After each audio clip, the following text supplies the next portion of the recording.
Après les FC Séville qui prend 5 buts à 1. Après aussi les Bayern Munich qui prend aussi 4 buts à 1. Maintenant, c'est au tour du Real Madrid. Combien les merengues vont prendre contre cette équipe du Barça qui est, mine de rien, incroyable, redoutable, vraiment. Les Barça dans ces flics, c'est juste de la magie, au fait. L'efficacité que cette équipe a dans la surface, c'est juste incroyable, au fait. C'est incroyable, ça fait très longtemps qu'on n'a pas vu ça. Et les classicos s'approchent déjà. Barça, Real Madrid, les matchs les plus attendus.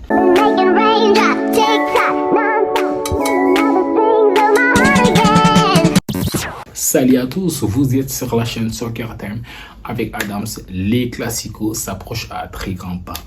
Le Real Madrid-Barcelone. Oui, les matchs les plus attendus depuis le début de la saison. Et le Barça qui montre de très belles choses depuis un temps. Oui, depuis même le début de la saison, le Barça montre de très belles choses.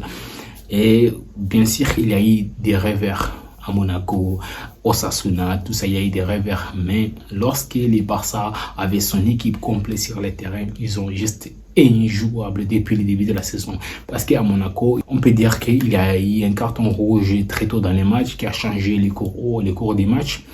Et même face à Osasuna, on peut dire que le Barça a aligné l'équipe C, même pas l'équipe B. On a perdu, mais à chaque fois que le Barça avait une équipe complète sur le terrain, ils ont injouable. Ils nous ont montré une fois de plus face au Bayern Munich. Ils nous ont montré que cette équipe est capable de faire mal à n'importe qui en Europe. Et moi, je l'avais annoncé depuis le début de la saison. Le Barça a l'effectif pour faire mal à n'importe qui en Europe. Et beaucoup de gens m'ont pris pour un fou. Oui, tu es trop sûr de vous, machin. Parce que je sais de quoi je parle. Parce que depuis la saison dernière, c'est parce qu'on n'avait pas un grand coach. On n'avait pas un grand coach pour manœuvrer cette équipe. C'est même pas pour tirer sur Xavi, mais on n'avait pas un grand coach justement. Et là maintenant, on a un grand coach comme Ansefli qui est venu et directement on a vu les changements. Ça n'a pas tardé. Beaucoup de coachs, on allait commencer à dire que oui, donnez-lui un peu de temps. Mais là, Ansefli, lui, il est venu, il n'a pas le temps. Il est venu changer tout en même temps. Vous vous rendez compte de la dinguerie? On vient à peine de laver les Bayern Munich, une équipe qui nous a traumatisés en Europe à plusieurs reprises. Une équipe qui avait confiance en eux. Pour eux, même quand ils venaient à Barcelone, c'est une victoire sûre pour eux. Mais on les a cartonnés quand même 4 buts à 1. C'est pas pour rien. Ce n'est plus un hasard. Parce que si Barça marque beaucoup de buts, je pense que si je ne dis pas les bêtises, les Barça a marqué 43 buts en seulement 13 matchs. C'est quand même pas au hasard. Hein. Donc, il a eu le travail qu'Ansefli est en train de faire. C'est juste monstrueux. Donc, maintenant, le Real Madrid de Barcelone, ça va être un match très compliqué. Je pense que ça va être un match très compliqué plus que les matchs contre le Bayern Munich. Oui. Parce que les Bayern Munich, on connaît une équipe, on connaît les systèmes du jeu. Oui. Et le Real Madrid, personne ne connaît les systèmes du jeu du Real Madrid. Depuis le début de la saison, ils ont là, ils se débrouillent, ils gagnent. Oui, chaque match, ils ne sont pas bons. Ils arrivent à gagner. S'ils veulent accélérer, ils accélèrent. S'ils ne veulent pas aussi accélérer, ils restent dans leur camp. S'ils voient que l'adversaire est beaucoup plus fort, ils vont parquer un bus. Encore, le Real Madrid, personne ne connaît les styles du jeu. Personne. En fait, si tu veux travailler sur quelque chose, tu sais que oui, il y a un match, on va travailler sur ce match. C'est quand tu connais le style du jeu de ton adversaire, mais comme le Real Madrid, ils n'ont même pas un style du jeu. Et là, ils jouent seulement. Oui, tout le monde joue, tout le monde sait jouer au football. Oui, on gagne, c'est tout. Et ils se contentent seulement de la victoire. Et ça va rendre la tâche très, très, très difficile pour les Barça. Par contre, face au Bayern Munich, nous tous on a vu les Bayern Munich qui jouent très haut sur le terrain, les Bayern Munich qui voulaient avoir la possession à tout prix, même si par un moment, ils ont compris que c'est très compliqué. Parce que j'ai vu des choses quand même, je n'ai jamais vu les Bayern comme ça. Parce qu'à un moment, les Bayern Munich, ils avaient la possession, mais ils ont peur d'attaquer. Parce que derrière, les Barça, ça va très très très vite. Ça va très vite. Et ça, c'est le travail d'Ansefli qui a impliqué ça à cette équipe. Parce qu'on a vu des saisons passées où les Barça avaient même des boulevards derrière. Des boulevards, mais ils n'avancent jamais. Ils vont toujours faire des passes arrière, par-ci, par-là. Maintenant, les Barça est devenu très, très, très dangereux. On a la meilleure attaque de l'Europe, c'est pas pour rien, parce que notre équipe est devenue très dangereuse et ça fait peur à beaucoup des équipes en Europe. Ça fait peur.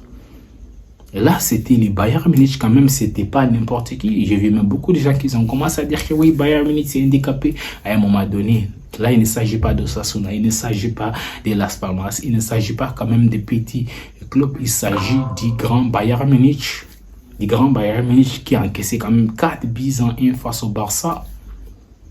Donc, il ne faut pas minimiser le travail qu'Hansi Flick a fait. Et contre le Real Madrid, comme je vous ai dit, ça va être beaucoup plus difficile parce que les Real Madrid, ils ne vont pas hésiter à parquer les bus dans l'air camp, s'il faut. S'il voit que le Barça est beaucoup plus supérieur, le Barça a la possession, le Barça devient de plus en plus dangereux, ils ne vont pas hésiter à parquer les bus. J'ai même entendu des rumeurs qui disent que oui, ils vont jouer avec Tchouaméni en défense centrale, ensuite Militao sur l'aile droite. Donc, tout ça, c'est pour vous dire que et là, ils ne vont pas hésiter de parquer les bus. Ils ne vont pas hésiter. Ils vont parquer les bus comme il faut. Comme on sait tous, les Real Madrid, quand ils jouent contre les grandes équipes, les équipes capables de les priver du ballon, oui, et ils vont le faire. Ils vont parquer les bus. Ils ont des joueurs qui vont très vite en contre. Les Mbappé, les Vinicius, même si Rodrigo, lui, il est blessé, il ne sera pas là, mais ils ont quand même Mbappé et Vinicius, ça va très vite devant. Donc, les Real Madrid, ça va être beaucoup plus compliqué. Et les Barça, s'ils veulent gagner ces matchs, ils doivent aussi faire comme ils ont fait face au Bayern. L'efficacité, ça compte. Vous vous rappelez des classicos qu'on a perdu la saison dernière? On a raté combien de buts? Oui, les buts ratés par-ci, par-là, Lewandowski raté. Il va falloir être très cloche devant la cage. Oui, il faut être très efficace, comme on l'avait face au Bayern Munich. Je pense que les Barça avaient tiré, je ne sais pas combien de fois face au Bayern Munich. On a marqué quand même 4 buts dès la première occasion. Oui, Rafinha qui dribble les goals. Oui, puis, est-ce que vous vous rendez compte que si Rafinha avait raté cette occasion, peut-être le Bayern allait gagner. Donc, quand il y a des occasions face à des grands comme les Bayern, les Real Madrid, il ne faut pas louper. Il faut les mettre dedans. C'est comme ça qu'on arrive à battre des grands. Ça, les Real Madrid, c'est une équipe, on le sait très bien. Ils sont très efficaces souvent devant les goals, même si cette saison, c'est un peu compliqué dans les jeux quand ils les regardent. D'ailleurs, et ça a été toujours comme ça. Et ils ne sont pas là pour le beau jeu et ils ont la geste pour gagner. Ils ne seront pas là pour dire que oui, on doit avoir la possession à tout prix comme les Bayern l'a fait. Et ils auront là juste pour gagner, uniquement gagner. Même si ils se font chier pendant 90 minutes, à la dernière minute, ils arrivent à marquer un but, ils seront contents. C'est nous, les Barcelonais, qui ont besoin de bien jouer pour gagner. Et ils n'ont pas besoin de faire ça. Ils n'ont pas besoin de bien jouer pour gagner. Donc, les Barça doivent se méfier de cette équipe du Real Madrid. Ça va être beaucoup plus difficile à gagner les Real Madrid. Oui, ça va être beaucoup plus difficile que les gens le croient parce que beaucoup de gens pensent que oui, vu qu'on a gagné les Bayern Munich facilement, même les Bayern Munich, ça n'a pas été facile, mais il va falloir se gérer face aux merengues. Maintenant, moi, ce que j'ai envie de voir la détermination, la même détermination, j'ai envie de voir la haine, j'ai envie de voir des joueurs au fait qui part au charbon. Vous savez, les Real Madrid, ils ont des joueurs quand même qui jouent très dur, les Mendy, les Tchouaméni, physiquement, c'est très fort. Et j'ai envie de voir la même chose que j'avais vu face au Bayern Munich. Parce que face au Bayern Munich, j'ai vu une équipe de Barça quand même physiquement prêt. Et depuis le début de la saison, les Barça physiquement, en fait, ça ne pêche pas. C'est pas comme la saison passée où les Barça physiquement ne tenaient pas à partir de la 75e minute. Oui, les joueurs sont morts. Non, les Barça jouent de la même manière de la première minute à la 90e minute. Et ça, c'est très positif. C'est très positif. C'est ça que j'ai envie de voir encore une fois contre le Real Madrid. J'ai envie de voir ça de Lamine Yamal et de Rafinha. Waouh, Rafinha, il est devenu aujourd'hui une machine de guerre en fait. Rafinha, c'est une machine de destruction. C'est une machine aujourd'hui. J'ai hâte de voir comment les Real Madrid vont contenir notre attaque parce que ça va aller très vite. Ça va aller très vite.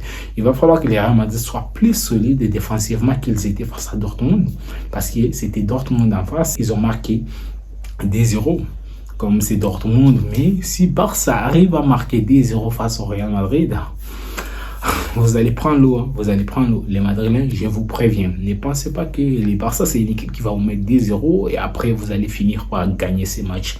Non, ça ne sera pas comme ça. Les Barça vont continuer à vous attaquer, ils vont vous faire très mal. Donc, je vais parler maintenant de la compo qui, moi, je vais voir face au Real Madrid. Dans la cage, bien sûr, vraiment, j'aimerais voir Chesney. J'aimerais voir Chesney et je ne comprends pas pourquoi les Barça a recruté Chesney alors qu'il ne compte pas le faire jouer parce que là, il est sorti de sa retraite, en fait. Il est sorti de sa retraite pour venir au Barça et là, il ne joue même pas. Il y a Iñaki Peña qui est là, qui ne dégage pas la sérénité, même si face au Bayern Munich, il a quand même été serein. Parce que Bayern Munich n'était pas aussi dangereux que ça. C'est en deuxième période, les Bayern Munich qui ne tiraient presque pas, les Bayern Munich qui faisaient la possession stérile. En fait, on ne peut pas tirer de conclusions par rapport au match de Bayern Munich. Les Real Madrid, bien sûr, ils vont avoir des occasions. Et moi, j'aimerais voir un gardien comme Chesney dans la cage.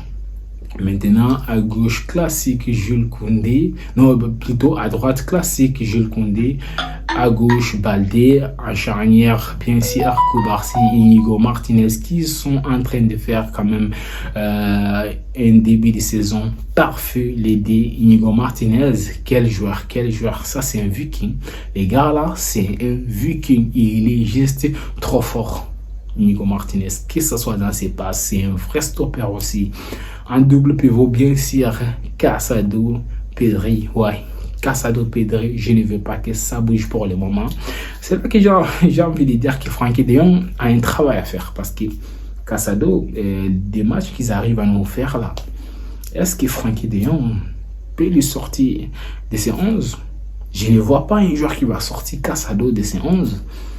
Là, ça va être très compliqué. Donc là, on a des problèmes de riches parce que Frenkie de Jong, je ne dis pas que c'est pas un joueur de qualité, mais Casado, ce qu'il est en train de nous montrer, les gars, wow, il est juste trop fort. En double pivot, comme j'ai dit, Casado et Pedri. En 10, vraiment, j'aimerais voir cette fois-ci Dani Olmo parce qu'il a quand même joué quelques minutes face au Bayern Munich. J'aimerais voir Dani Olmo en étant titulaire. Mais s'il n'est pas hâte à jouer, à être titulaire, j'aimerais voir Fermin Lopez. À gauche, Rafinha classique. À droite, Lamine Yamal. Et en pointe, Monsieur Robert Lewandowski. Ouais, l'homme en forme de ce début de saison. Pour mes pronostics, je pense que les Barça va gagner ces matchs avec plus de buts. Oui, je ne dis pas que les Barça va gagner avec plus de buts d'écart, mais je pense que les Real aussi va marquer. Il y aura quand même, les Barça va gagner entre 3-1, 2-1. Parce que les Real Madrid, je sais qu'ils vont marquer un but. Ils ne sont pas quand même stupides pour venir attaquer les Barça très haut, pour venir presser très haut, en sachant que les pressings, ils sont très nuls. Très nuls, les Real Madrid dans les pressings, ils sont très nuls. Donc, je pense que les Barça va gagner ces matchs. Donc, avec cette composition, je suis sûr qu'on aura vraiment les contrôles du jeu. Donc, les gars, c'est tout pour aujourd'hui. J'espère vous retrouver après les classicos. Si vous avez remarqué, je ne fais pas les débriefs à chaud après des matchs parce que je suis très occupé au boulot, tout ça. C'est un peu compliqué pour moi. Mais j'espère quand même que ces matchs que je vous ferai un débrief. Donc, les gars, merci beaucoup à tous ceux qui me soutiennent. Donc, n'hésitez pas à liker la vidéo. N'hésitez pas à me mettre en commentaire que pensez-vous de ces matchs. Donc, les gars, on se retrouve à très bientôt.